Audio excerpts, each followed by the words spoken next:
So this video is for everybody who doesn't necessarily know about keyboards. This is just a short little video explaining sort of the basic parts of a keyboard. So the main thing we think of usually is the plastic pieces on top that serve as like what you put your finger on immediately, that have the letters on them. Those are called your keycaps, and those could be changed on pretty much any mechanical keyboard. Then you've got the case, which is what holds everything in. Some are one piece, some have two pieces. This one has a weight on the back, which does exactly what you would think it does. It adds weight to the board. Then we're going to go ahead and go inside. And let's move on to what is underneath the keycaps. So you're going to start with seeing these little guys that you can press down on. And these are the actual buttons that you can use to type. And they're called switches. You'll see if I can get this close enough to the camera. Two metal pins on the bottom of the switch. Now some switches like this one have two additional plastic pins, but most just have, well, actually no, most have the plastic pins and some have just the metal pins alone. But for the most part, when you're working with switches that maybe are more affordable, they may only have the metal pins. Now what this does is when you press down on the top part, the housing, not housing, the stem. This is the housing, this is the stem. You're going to push down on the housing. The switch will send a signal through those metal pins. It'll reach the PCB. Then another signal is sent to your computer, which will signal the letter to appear on your screen. So the switch is the mechanical portion that actually sends the signal to your computer, technically. I'll put that back in. There are a few kinds of switches. For mechanical switches, there are linear, tactile, clicky, and silent. Now a linear switch is smooth all the way down, like these. A tactile switch has a little bump on the way down. A clicky switch is a tactile switch, but it has a little piece of plastic inside to make its click sound. And then a silent switch is sort of like a linear switch, but with rubber inside to dampen the sound.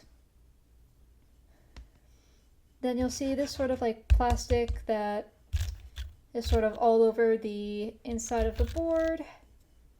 That's your plate, and that holds your switches together.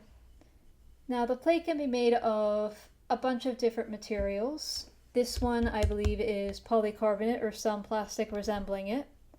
It can also be made of carbon fiber, FR4. It can be made out of metals, aluminum, brass, copper. There's palm, which is another type of plastic. But in general, this one is, I believe, polycarbonate. And this keyboard is filled quite a bit, so you're not going to get much flex with it. But a polycarbonate plate does give you a lot more flex than, say, an aluminum plate, which is more rigid. And an aluminum plate is going to have a higher pitch, while a polycarbonate or other plastic plate is going to have a generally deeper sound to it that is just slightly quieter. Now, I'm going to go ahead and open this up because we need to open this up to see the rest. And then this keyboard opens up with screws, which you can see I've already taken out. So I'm just going to flip this over and lift off the top case. And I'm going to put that down here. So now I'm going to, this is a flat cable. I really don't want to unplug this. So I'm not going to unplug the flat cable, but we are going to take a look at the back of the PCB. Now this is the circuit board that sends your switch's signal to the computer in order to type that letter or whatever it is you want to type.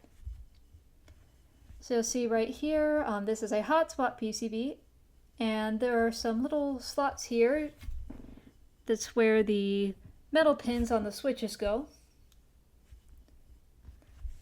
And yeah, sort of that's just the PCB, that's the circuit board. You'll see some foam here in between the plate and the PCB, which is amazing. It helps to dampen the sound. And you'll also see on top of the PCB a sheet of foam, sort of, and that also helps to dampen the sound and make the keyboard sound very nice and not hollow.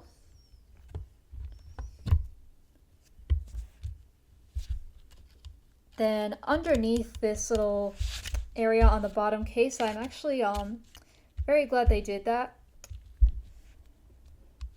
is your daughter board.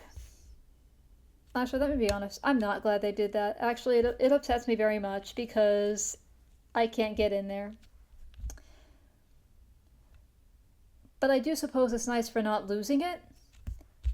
But anyway, the daughter board is in here, and that's basically what controls how to turn the keyboard on and off. There probably is also a battery down there because this is a triple mode keyboard, meaning that you can connect it wirelessly and by wires.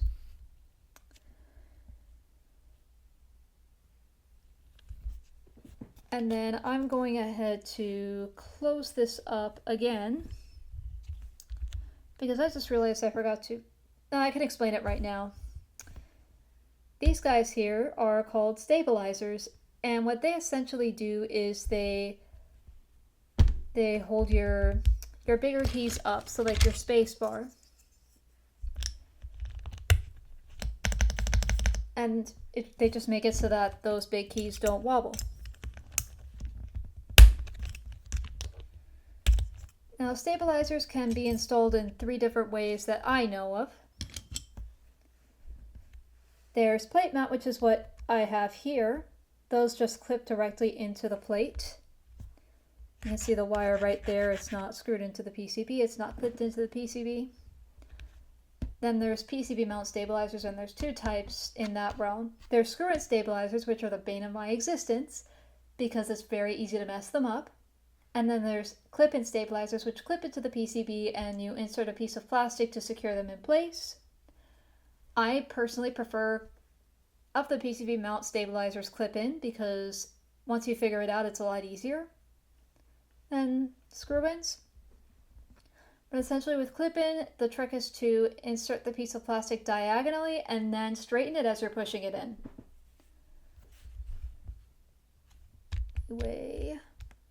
Right, stabilizers, you have to take care of them. You have to take care of them. There is no other way of putting it. You have to take care of them or you are going to regret it immensely. Now, I don't know where my Crytox is. I'm just going to go look for that. I found my Crytox. So the first lubricant I'm going to mention is Crytox 205 grade 0. And this is in a syringe.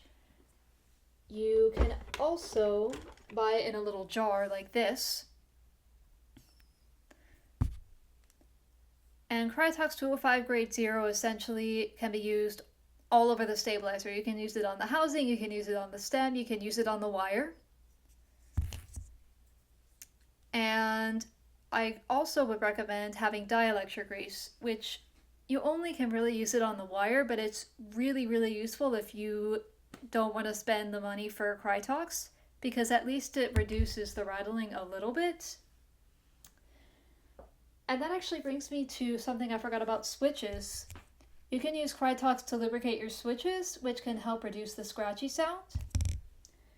And to reduce any ping from the springs and switches, you can use oil like this. You know, just to reduce any pinging noises. I just throw them all in a bag, put a couple drops in, and shake. But yeah, that's stabilizers, how you take care of stabilizers, and how you take care of switches. In fact, in the realm of stabilizers, I'm going to show you what an unlubricated stabilizer sounds like.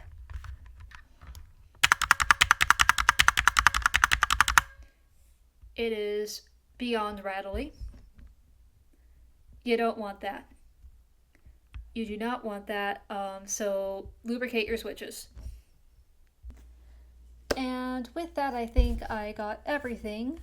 But of course, you know, if I missed something, let me know in the comments.